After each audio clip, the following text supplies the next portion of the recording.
Bonjour, je suis Pierre-Yves Perrachon du Château Bonnet en Beaujolais.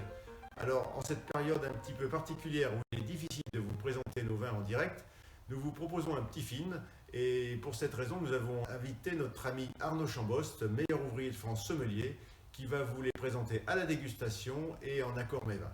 Nous lui faisons totalement confiance pour qu'il nous mette l'eau à la bouche.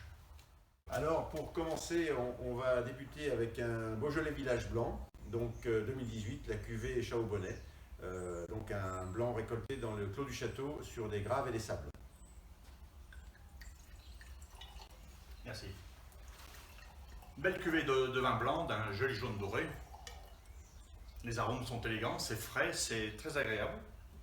Ça rappelle les arômes un peu de tilleul, de fleurs blanches, d'agrumes.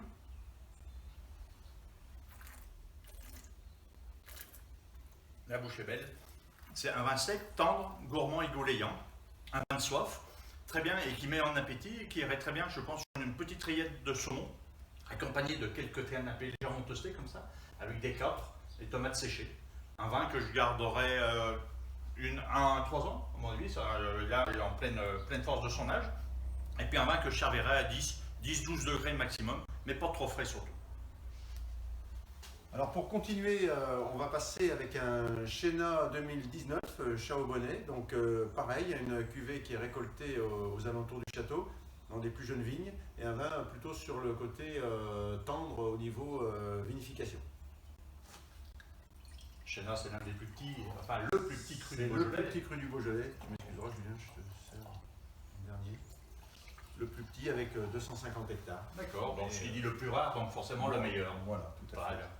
Donc là, sur ce Chenin de 2018, on a une robe qui est d'un joli rubis, éclatant, brillant, très aguichant. Le nez évoque la fraîcheur, la jeunesse, le petit fruit rouge un petit peu acidulé, la framboise, la fraise des bois, et quelques petites notes florales. C'est un nez très agréable.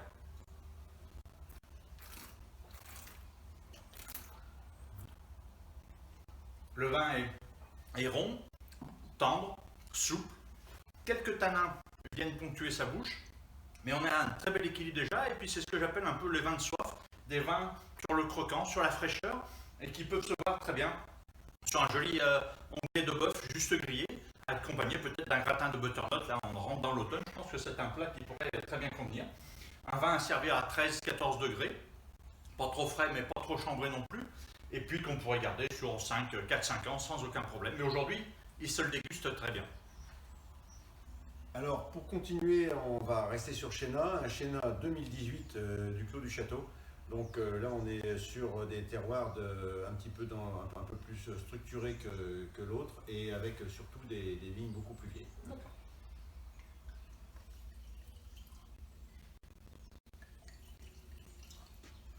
Là déjà un Chenin un petit peu plus structuré que le précédent, une robe un tout petit peu plus sombre, un peu plus soutenue, déjà qui évoque peut-être un peu plus de maturité, un petit peu plus de concentration.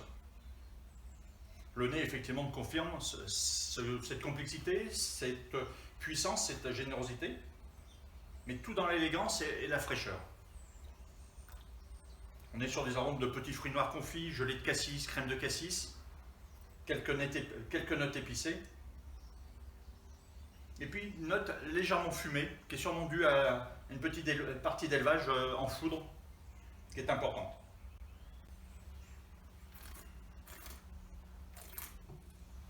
La bouche est ample, généreuse, belle concentration, on revient à cette maturité. Des tanins qui sont présents, qui sont un tout petit peu fermes aujourd'hui, mais je pense que d'ici cet automne, cet hiver, ils vont s'arrondir, s'assouplir, s'affiner. Un vin que je boirai d'ici 5-6 ans minimum, mais qui peut être aujourd'hui sur table sans problème. On peut faire un joli magret de canard juste pelé comme ça, avec quelques figues rôties, une branche de romarin un peu pour apporter un côté garrigue à ce vin, ça serait sympa. Et puis une température de service de 14-15 degrés suffit amplement. Alors maintenant on va passer au Saint-Amour, Saint-Amour 2018. Une cuvée qui est récoltée sur les hauts de Saint-Amour, sur la côte de Bessay. D'accord.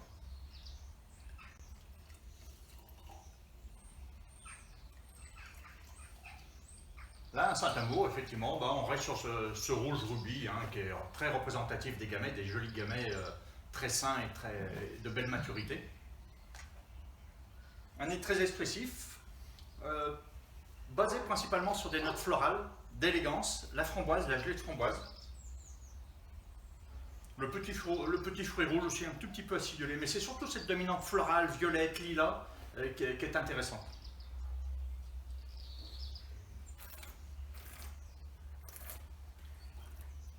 La bouche est généreuse, franche, gourmande, une belle tension et des tanins qui sont patinés, qui rendent ce vin, moi je trouve très agréable maintenant. On peut le garder, hein, effectivement, hein, souvent comme les crus, on peut aller jusqu'à 5-6 ans sans aucun problème.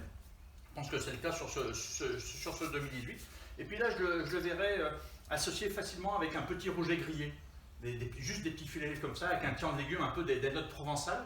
Moi, je trouve que ça se scierait bien facilement, à servir à 13-14 degrés, voire 15, et puis à garder, oui, 5-6 ans. Mais aujourd'hui, je pense qu'on se fait déjà plaisir avec. Bon, bah, on en a l'eau à la bouche, un petit rouget. Tout à fait. Allez, faites marcher, chef. Bon, Julien, qu'est-ce qu'on goûte maintenant? Alors maintenant, on va goûter un Juliena Vieille Vigne 2018. Donc Juliena qui est une appellation avec des terroirs un petit peu plus lourds, un petit peu plus variés, avec plus d'argile. Et donc là, sur des vignes en moyenne de 50 à 60 ans. D'accord. Donc Juliena, située au nord, hein, avec Saint-Amour, au nord des crus du Beaujolais, très intéressant. Une belle robe grenat assez soutenu, hein, ce qui évoque aussi la puissance, déjà le caractère du vin. Un nez effectivement puissant, riche, très expressif aromatiquement. On est sur des arômes de fruits rouges, de petits fruits rouges très mûrs, de fruits noirs, et aussi une minéralité par des notes un tout petit peu fumées. Le fumé, c'est pas le bois, c'est pas les vaches qui l'apportent, mais c'est surtout la pierre, quoi. Hein. C'est surtout ça, ces parties graisseuses, schisteuses qui peuvent apporter. Allez, exactement. Un nez très expressif, de belle complexité.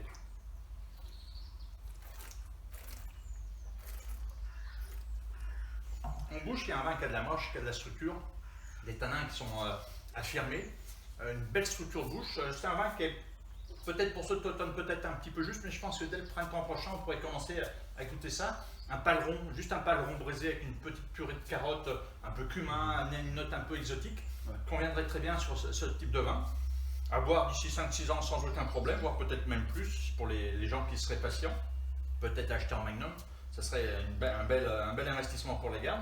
Et puis, je pense que c'est important. Et puis, je pense qu'à 14-15 degrés, je pense que ce vin s'appréciera très facilement. Bon, ben, pas long. Toi, tu sais faire. Braisé. Alors, il faut prendre chez le boucher la pointe du paleron. C'est la partie la plus tendre. Tu peux faire même rôtir. Alors maintenant, on va passer au moulin à vent. Ah, très bien. Donc, celui qu'on dit le roi du Beaujolais. À voir. Donc là, on est sur un moulin à vent 2018. Ça, c'est une cuvée, ça c'est la cuvée vieille vigne qu'on récolte sur les granites. Hein, puisque moulin à vent, on a deux terroirs bien différents. Une partie granit plutôt sur Chéna et une partie un petit peu plus vin sol un peu plus lourd sur moulin. C'est la cuvée vieille vigne. Ça, c'est la cuvée vieille vigne. Donc toujours ces robes, moi je trouve des robes très agréables, ce cépage magique qu'est le gamay. Je trouve que c'est très très jolie robe rouge grenat, légèrement violacée en plus, c'est très très joli. Un nez qui est franc, qui est intense, qui est généreux, qui rappelle un petit peu les petits fruits noirs macérés, légèrement kirschés. Et puis les fruits un petit peu à noyaux, style cerise, la burla aussi, les griottes, un petit peu les fruits à l'eau de vie. Quand on nous le dit, c'est bien plus simple. C'est souvent ça, mais c'est très agréable pour ça.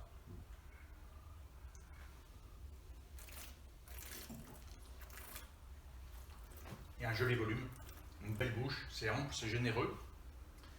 Ça s'apprécie aujourd'hui, mais je pense qu'on a des tanins fermes qui sont encore là et qui sont prometteurs pour les gars. Je pense pareil, une bouteille est gardée 5-6 ans. Boire cet automne, moi, ça ne me gênerait pas. Il faut chercher un plat un petit peu rustique, comme un lapin rôti avec un peu d'ail, un peu de thym, façon un peu garrigue. Aussi, moi je trouve ça très intéressant, un tian de légumes.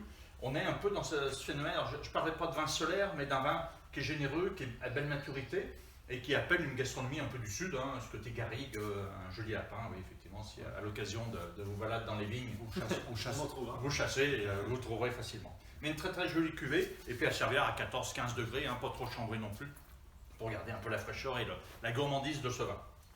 Mais joli, très joli. Ouais. On est d'accord sur le lapin. Donc pour finir la dégustation, Arnaud, on va goûter le Moulin à vent Vanguard 2017. Ça, je l'ai étiquette. Donc là, c'est la cuvée un petit peu qu'a tenu à faire ma sœur Charlotte en arrivant sur le domaine. Chasser le vieux. Chasser le vieux, tout à fait.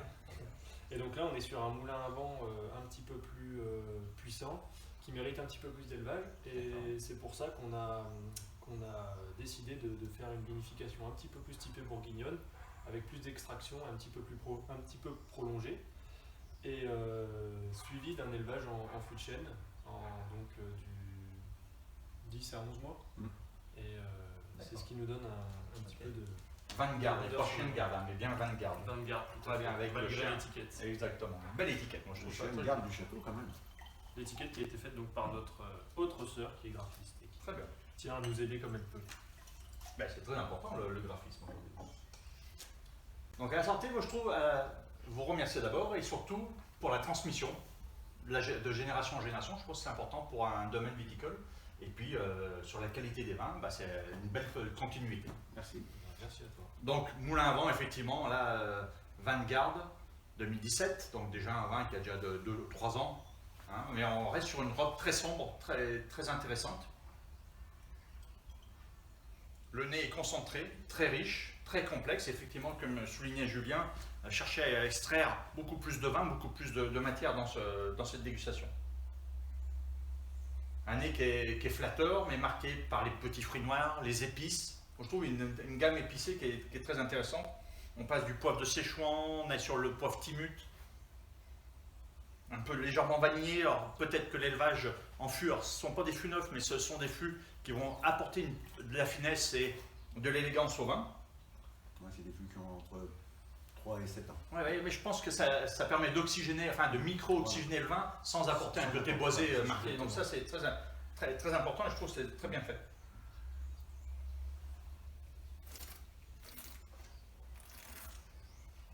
Une bouche là, alors on est solaire, on est dans le sud, on a l'impression d'être dans le sud, qui est riche, qui est gourmande, mais gourmande avec la générosité. C'est pour ça qu'en accord mes vins, là ça va être la période un peu des choux farcis. Alors l'autre jour j'ai goûté chez un copain restaurateur un chou farci au foie gras et truffes. Et je pense qu'avec ce type de vin, le côté truffé, le côté l'élégance du foie gras, ça correspond très bien à la gourmandise de ce vin. Puis le côté végétal un peu du chou, mais qui a cuit dans un bouillon, conviendra très bien sur l'ensemble de ce vin. Aujourd'hui, il se goûte bien. Je pense que c'est une belle bouteille d'avenir aussi, hein, d'où l'intérêt aussi de la vinification et de l'élevage très particulière. Je pense qu'on peut le goûter aujourd'hui, mais 8-10 ans sans aucun problème. Et je pense que là, les magnums sont obligatoires. S'il y a. Je pense que c'est un... Il y en a. Il y en a. Très bien, c'est une bonne solution. Puis là, servir à 15-16 degrés, c'est pas mal. Eh ben, merci Arnaud, c'est une très belle dégustation. Ravi d'avoir partagé ce qu'ils arrivent. Eh ben, écoute. Attends.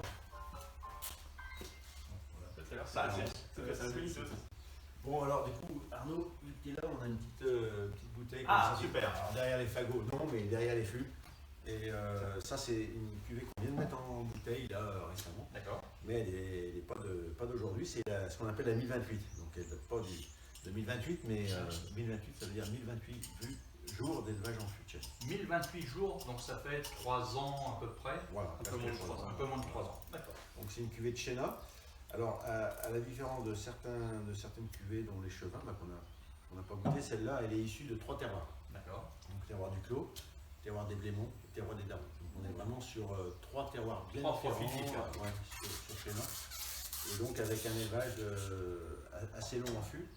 Donc, voilà, Et quand tu parles de fût, c'est de la barrique ou c'est du foudre?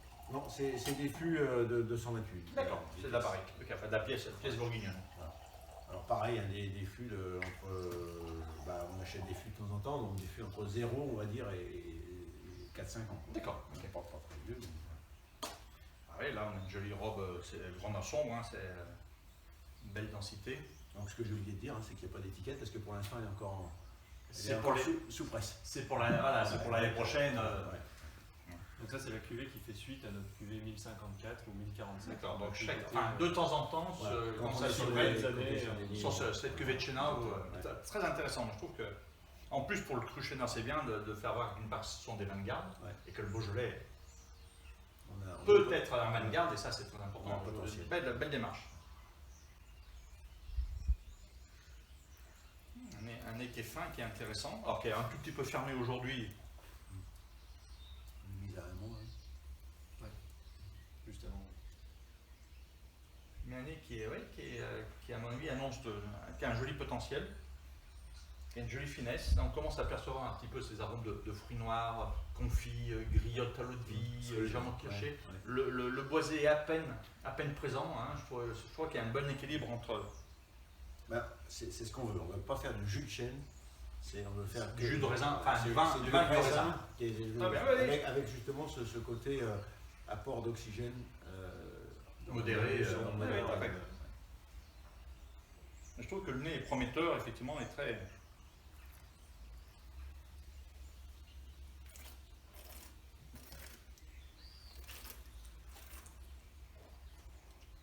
Il en a sur la pédale. Hein. Ouais. Il y a du vin. Il faut le laisser se reposer un tout petit peu. Là, effectivement, là, attendez vos étiquettes. Et puis, c'est vrai que si on déguste ce vin un petit peu trop tôt, là, mais je pense qu'on a une très belle bouteille d'avenir. Effectivement, ça, c'est la bouteille, un joli cadeau à faire pour faire plaisir, un anniversaire ou une belle occasion. Bon, un gars qui est né en 2028, mais ils sont C'est un peu rare. Aujourd'hui, c'est un peu rare. Mais on va les mettre en vente, nous, en fin d'année, là. Je Ouais. pense que c'est quelque chose Moi, qu'on je pense va que- attendre, bien sûr. Attends, ouais, mais d'ici l'année prochaine, alors on n'est pas loin de la Bresse, et puis je pense que le plat de fête dans la région, c'est le chapon de Bresse. Si on a les moyens de mettre un peu de truffe avec, un gratin de cardon, non, je trouve que c'est le petit Jésus en culotte de velours, mais bien accompagné. Je trouve ça c'est terrible. Merci beaucoup, belle découverte.